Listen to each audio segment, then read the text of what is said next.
So, we're going to tackle a huge question today. What happens when a global safe haven, a place that's supposed to be a symbol of stability, suddenly finds itself right in the middle of a conflict? And this one single idea, it's the absolute key to understanding Dubai's deepest vulnerability. See, this isn't really about bombs and buildings. It's about the collapse of trust. Because while you can patch up a runway pretty quick, rebuilding a reputation as the world's safe harbor, well, that's a whole different story. Okay, so before we get into the crisis itself, we first have to understand what makes Dubai, Dubai. You know, its rise wasn't an accident. This was a very carefully crafted identity. And listen, for decades, the UAE has worked so hard to cultivate this very image. It's literally the foundation of their entire economic model. It's a promise that no matter what chaos is happening elsewhere, Dubai is stable, it's open, and it's safe for your money.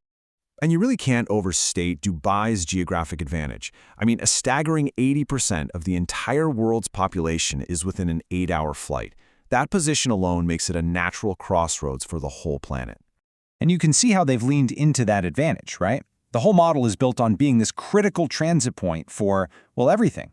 Goods flowing through one of the busiest ports on Earth, capital moving through a massive financial center, and of course, people passing through the busiest international airport in the world.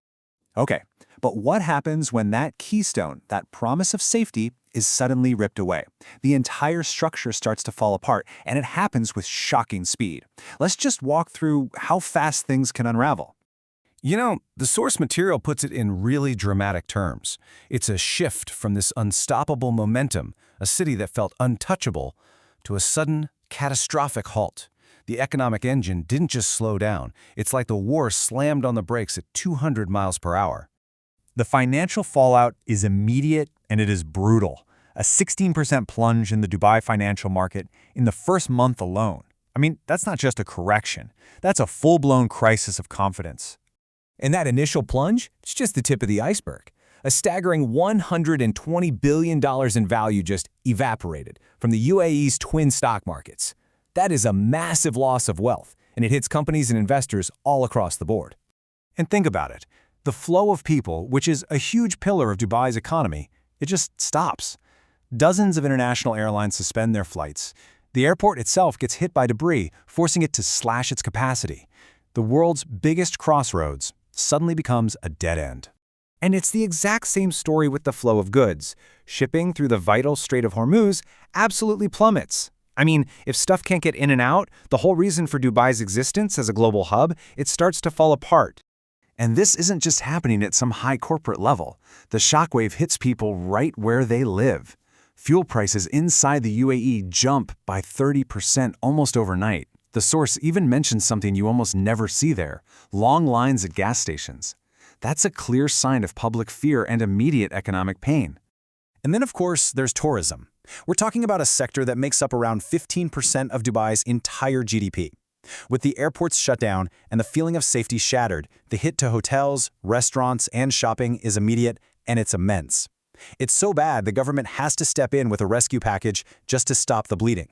So why does the UAE get hit so much harder than anyone else in this scenario? Well, it all comes down to its unique and pretty precarious position on the world stage. Because let's be clear, they aren't just an innocent bystander in all of this. The source is super clear on this. The explicit reason Iran's regime gives for the attack is that the United States is using a base in the UAE as a launch pad. The country's close ties to the US puts it directly in the crosshairs. And this creates this huge dilemma for leaders in the Gulf. For decades, having the US security umbrella was seen as the ultimate protection. But now, they're forced to ask a really dangerous question. Has that same umbrella suddenly become a liability? Is it actually painting a target on their backs? So all of this, it's all building toward the real challenge. And believe me, it has nothing to do with fixing physical buildings. It's about repairing something way, way more fragile.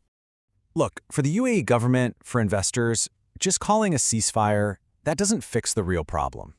A pause in the fighting is not the same thing as a return to normal, not even close.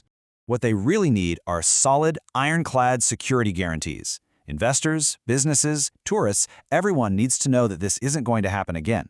Because without that guarantee, the risk is just too high. The money will not come back. And this right here is the core of the problem. It's totally unbalanced. You can fix an oil facility or repair a runway in a few months, sure, maybe a couple of years. But rebuilding a global reputation for safety, restoring that trust, the timeline for that is completely indefinite. And so that leaves us with this one central question that just hangs in the air. How do you rebuild a reputation when the world stops seeing you as safe? Because the answer to that doesn't just decide the future of Dubai. It speaks to the future of any economy, anywhere in the world that has built its entire identity, its entire fortune, on the simple, powerful, and incredibly fragile promise of being a safe bet.